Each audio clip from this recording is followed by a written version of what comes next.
It was a full room at the Military Base Task Force meeting, where committee members learned that the McEntire Joint National Guard base is still recovering from the floods.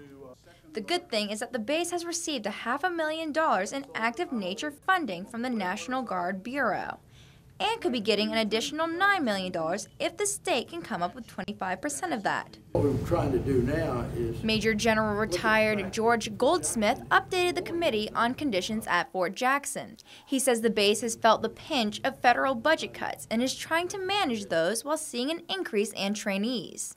The group's chairman, Bill Bethay, says South Carolina needs all of its bases to remain functional. We don't feel that any of our bases in South Carolina are excess. Fort Jackson trains recruits, as you heard. So the Army's always going to need recruits.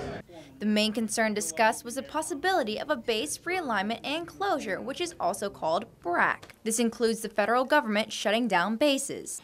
And he says they are planning to prevent any of the South Carolina installments from shutting down by enhancing the military experience. So that those will be taken into account when they look at our bases and say, South Carolina really cares about their military and they want to keep them, and we ought to take that into account in our consideration. Former Mayor James Thomas says the way to make the biggest impact is to go directly to Washington, D.C. as soon as possible. And talk to them about the importance of these bases so that you don't lose the strategic significance of having these bases where they are.